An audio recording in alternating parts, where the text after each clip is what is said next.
आदाब, नमस्कार। The red mic में आपका स्वागत है। मैं हूं सौरभ शुक्ला। बुलडोजर कार्रवाई को लेकर के सुप्रीम कोर्ट की सख्ती तो आपको पता ही है, और सुप्रीम कोर्ट जिस सख्ती के साथ पेश आ रहा है राज्य सरकारों के साथ जो बुलडोजर कार्रवाई कर रही हैं उनके ऊपर आपको पता ही है। पिछले साल नवंबर में सुप्रीम कोर्ट ने डिटेल्ड गाइडलाइन बनाई थी कि बुलडोजर आप किस सूरत में चला सकते हैं। बदले की भावना के चलते आप बुलडोजर किसी के घर पर नहीं चला सकते। कोई सिर्फ और सिर्फ आरोपी है, उस पर सिर्फ एफआईआर है, आप उसके घर पर बुलडोजर नहीं चला सकते। पूरी तय प्रक्रिया के तहत ही बुलडोजर चलाना होगा। आपको पहले नोटिस देना होगा, फिर वो व्यक्ति अपना जवाब दाखिल करेगा और उस व्यक्ति को ये वक्त भी दिया जाएगा कि वो बुलडोजर चलाने के नोटिस या ध्वस्तीकरण के नोटिस के खिलाफ कोर्ट जा पाए, और कोर्ट से जब फैसला उसके बाद ही बुलडोजर चलाया जा सकता है। लेकिन यहाँ तो इंस्टेंट जस्टिस, ताली बजाओ, बुलडोजर कार्रवाई, घर गिरा दो, वोट बैंक की राजनीति बन गई है। तो राज्य सरकारें नहीं मान रही हैं। आपको याद होगा कि नागपुर में पिछले महीने हिंसा हुई थी औरंगजेब के मामले को लेकर के। उसका एक आरोपी फ़हीम खान, 19 मार्च को वो गिरफ्तार हुआ था। उसके कुछ दिन बाद ही बुलडोजर लेकर के नागपुर नगर निगम के कर्मचारी फ़हीम खान और दूसरे आरोपी के घर पहुंच गए। अच्छा, दिलचस्प ये था कि वहां तो बुलडोजर लेके पहुंच गए क्योंकि मुख्यमंत्री देवेंद्र फडणवीस ने तो खुद कहा था कि हम बुलडोजर कार्रवाई करेंगे। मामला आपको हम बता देंगे उसके बाद भी मामला क्या था। आपको याद होगा कि औरंगजेब की मज़ार को तोड़ने को लेकर के जो कुछ दक्षिणपंथी संगठन, जिसे राइट विंग ऑर्गेनाइजेशन कहते हैं, उन्होंने प्रोटेस्ट किया था। फिर नागपुर में ये बात हुई कि प्रोटेस्ट के दौरान उन्होंने कुछ धार्मिक चीज़ें भी मुस्लिम्स की जलाई हैं। उसके बाद पथराव हुआ, हिंसा हुई और उसमें आरोपी बनाया गया फ़हीम खान को। तो फिर वो बुलडोज़र तो पहुंच ही गए लेकर के।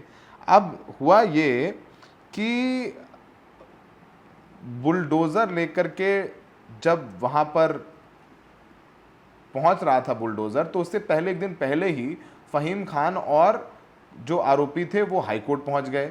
उन्होंने कहा कि उनके घरों पर बुलडोज़र चलाया जा रहा है, तुरंत सुनवाई की जाए और बुलडोज़र कार्रवाई पर रोक लगा दी जाए। हाई कोर्ट ने मामला लिस्ट किया दोपहर में सुनने के लिए, लेकिन भैया जैसे ही पता चला नागपुर म्युनिसिपल कॉरपोरेशन और सरकार को, तो हाई कोर्ट का फैसला तब आएगा जब आएगा। वो सुबह ही बुलडोज़र लेके पहुंच गए और फ़हीम खान और कुछ और लोगों के घरों पर बुलडोज़र चला दिया गया। अब उसके बाद बॉम्बे हाई कोर्ट ने, उस वक्त सुनवाई तो चल रही थी, बॉम्बे हाई कोर्ट ने तुरंत तो रोक लगा दी। अब कोर्ट तो रोक लगाता ही लगाता कि सुप्रीम कोर्ट की गाइडलाइन है, लेकिन तब तक तो बुलडोजर चल चुका था और जानबूझकर चल चुका था क्योंकि पता था सरकार को कि कोर्ट रोक लगा देगा, तो उन्होंने पहले ही बुलडोजर की कार्रवाई कर दी। इस पूरे मामले में बहुत सख्त हो गया बॉम्बे हाई कोर्ट। उन्होंने कहा कि भाई सुप्रीम कोर्ट की डिटेल गाइडलाइन है, हम सुनवाई कर रहे हैं, तब भी आप बुलडोजर लेके पहुंच गए। आपको पता है कि जो आरोपी है वो कोर्ट पहुंच गया इस पूरे मामले पर, तब भी आप पहुंच गए। तो इस पूरे मामले में कोर्ट ने राज्य सरकार और नगर निगम के अधिकारियों को जवाब देने के लिए कहा था कि आप बताइए कि मामला कोर्ट में है, तब भी आपने बुलडोजर कैसे चला दिया। और तुरंत जो बुलडोजर एक्शन आगे भी ये करते कुछ और प्रॉपर्टीज़ पे, उस पर भी रोक लगा दी। और ये जो संजय बाग कॉलोनी नागपुर में यशोधरा नगर में मौजूद फ़हीम के मकान का अवैध निर्माण के लिए सिर्फ 24 घंटे का नोटिस दे दिया। बोला कि अब तक अवैध नज़र नहीं आया, बोला 24 घंटे में ये गिरा लो, नहीं तो हम गिराएंगे। उसी में वो लोग कोर्ट पहुंच गए। अब इस पूरे मामले में बॉम्बे हाई कोर्ट ने कहा कि नहीं भाई, ऐसे बच के नहीं जा सकते, ऐसे तो नहीं जाने देंगे भैया, ना ना ना ना ना, ऐसे कैसे चले जाओगे बच करके, कि भाई कोर्ट का आदेश है, हम सुनवाई कर रहे हैं, आप बुलडोजर लेके पहुंच गए, ये नहीं चल सकता है। इस पूरे मामले में आपको बताएं कि माफी मांगी है सरकार ने, बॉम्बे हाई कोर्ट से माफी मांगी है सरकार ने, बाकायदा लिखित माफी मांगी है सरकार से बुलडोजर चलाने को लेकर के, और कहा है कि आरोपी का घर गिराना गलत था। पहले खुद चलवाया, अब हाथ जोड़ के खड़े हो गए क्योंकि कोर्ट सख्त हो गया कि एफिडेविट दो, क्यों चलाया जब हम सुनवाई कर रहे थे। सुप्रीम कोर्ट की पूरी प्रक्रिया है और ये तो सुप्रीम कोर्ट के आदेश का उल्लंघन कर दिया आपने, ऐसे कैसे कर दिया। तो इस पूरे मामले में आपको बताएं कि बिना शर्त जो कमिश्नर है उसने माफ़ी मांगी है।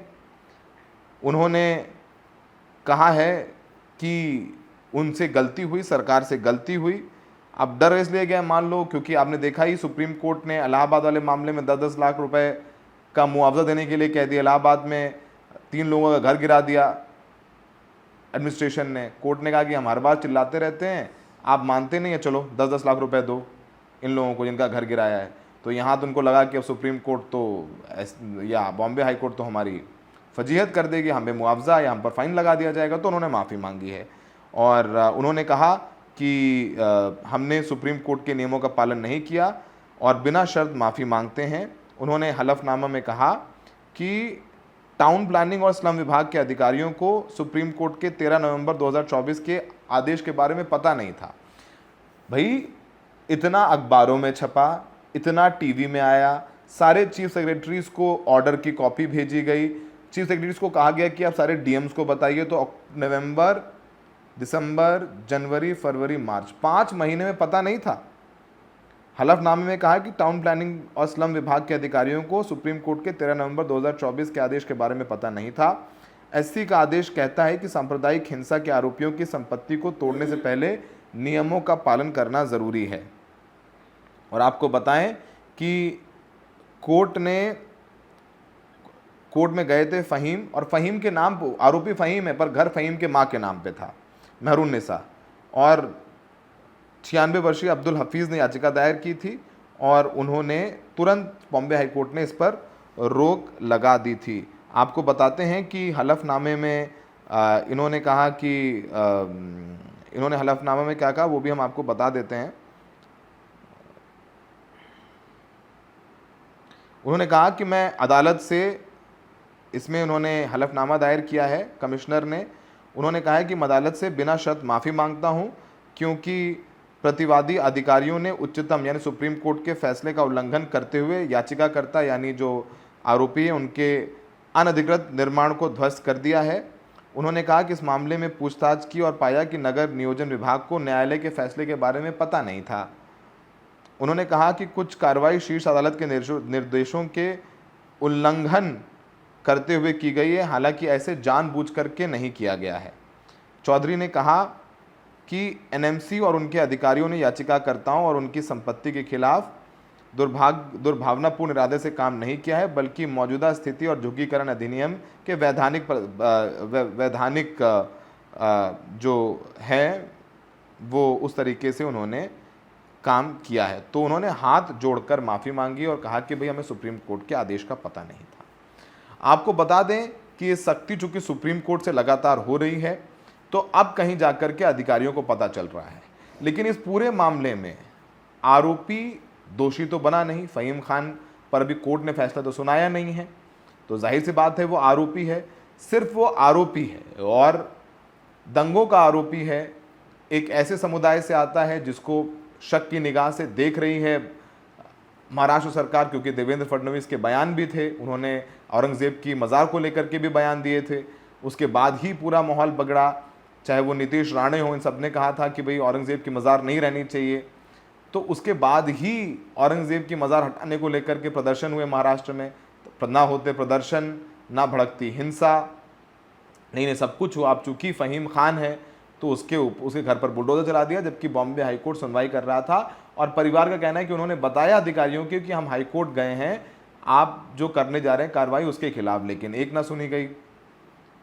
इस पूरे मामले में कोर्ट ने स्वीकार कर लिया है माफ़ी, लेकिन अब जिनका घर टूटा उनका घर तो वापस सरकार बना के देगी नहीं, माफ़ी से घर तो बनेगा नहीं, लेकिन कम से कम माफ़ी तो मांगी। जो अब तक बुलडोज़र रैम्पेंट चलाए जा रहे थे, जो सिर्फ आरोपी मात्र हैं उनके घरों पर, उनके व्यवसायों पर, संस्थानों पर, अब कम से कम अधिकारियों को माफ़ी तो मांगनी पड़ रही है। अभी जैसे हमने बताया इलाहाबाद हाईकोर्ट, इलाहाबाद में भी प्रयागराज में 3 घरों को ध्वस्त कर दिया गया था और कहा था कि ये अवैध संपत्ति है अतीक अहमद की। बाद में बताया, कोर्ट को पता चला कि सारे कागज़ लेके गए, एक वकील साहब थे, एक प्रोफेसर साहब थे, भैया हम तो वकील प्रोफेसर है, हमारा घर था, हमारा घर ढा दिया इन्होंने ज़बरदस्ती। कोर्ट बहुत नाराज़ हुआ, उन्होंने कहा कि आप ऐसे कैसे कर सकते हैं, ये इतना दुर्भाग्यपूर्ण है। कोर्ट ने यहां तक कहा है कि किसी के घर पर बुलडोजर चलाने का मतलब है संविधान पर बुलडोजर चलाना। ये सुप्रीम कोर्ट ने सब बातें की हैं, चाहे जस्टिस अभय ओक हो, जस्टिस उज्जवल भुइयां हो, इन सब ने ये सब बातें कही हैं। उन्होंने कहा है कि आप अगर बुलडोजर चला रहे हैं तो हम इस पर सख्त एक्शन लेंगे।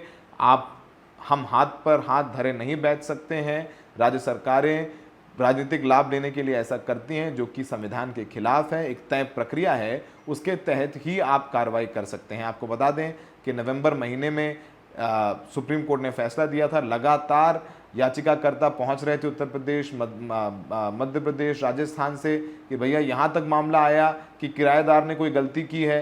अब वो चला गया जेल, लेकिन घर गिरा दिया गया, मकान मालिक की कोई गलती नहीं थी।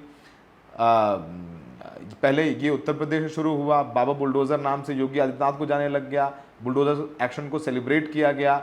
उसके बाद शिवराज सिंह चौहान जब मुख्यमंत्री थे मध्य प्रदेश के, उन्होंने भी तमाम जगहों पर बुलडोज़र चलवाया। फिर राजस्थान में भी हमने घटनाएं देखी, अशोक गहलोत के वक्त पर भी बुलडोज़र चलाया गया एक आध बार। लगातार लोग सुप्रीम कोर्ट पहुंच रहे थे और सुप्रीम कोर्ट ने बहुत डिटेल्ड सुनवाई करी और फिर गाइडलाइंस जारी करी कि ऐसे सिर्फ आरोपी है तब उसके आपके घर को नहीं गिरा सकते हैं, उसके घर में और लोग रहते हैं, और ये बदले के तहत की गई कार्रवाई है। एक पूरी तय प्रक्रिया कोर्ट ने तय की कि आप नोटिस देंगे, नोटिस हाथ में देंगे, उसके बाद जवाब देने का वक्त दिया जाएगा। फिर उसको जवाब से अगर संतुष्ट नहीं है तो सामने वाले जो आरोपी है उसको कोर्ट जाने को भी वक्त दिया जाएगा, ताकि वो कोर्ट जाए, और कोर्ट जब अंत में फैसला कर दे तो उसके बाद ही वहां पर बुलडोजर चले और उसको सामान निकालने का भी वक्त दिया जाए। तो ये सब सारी कोर्ट की बातें हैं, लेकिन चलिए कम से कम देर आए दुरुस्त आए। अब सुप्रीम कोर्ट के बाद हाई कोर्ट्स भी डंडा चला रहे हैं। उम्मीद है कि लोगों को सुप्रीम कोर्ट तक ना आना पड़े, उनको अपने ज़िला जो न्यायालय हैं वहीं से इन सब मामलों में रिलीफ मिल जाए, क्योंकि सुप्रीम कोर्ट बड़े मामले सुनता है, संविधान से जुड़े मामले सुनता है। इन छोटे छोटे मामलों का तो निपटारा होना चाहिए जब सुप्रीम कोर्ट की डिटेल्ड गाइडलाइंस है, लेकिन ऐसे मामलों में हमने देखा है कि ज़िला अदालतें राहत नहीं देती हैं। फिलहाल माफ़ी से घर तो नहीं बनेगा वापस, लेकिन ये संदेश ज़रूर जाएगा बाकी के अधिकारियों में कि वो राजनीतिक आकाओं की बात सुनकर बुलडोजर ना चलाएं, कोर्ट उन पर एक्शन ले सकता है। ये कोर्ट का डर रहना ज़रूरी है। हमें देखने के लिए बहुत बहुत शुक्रिया।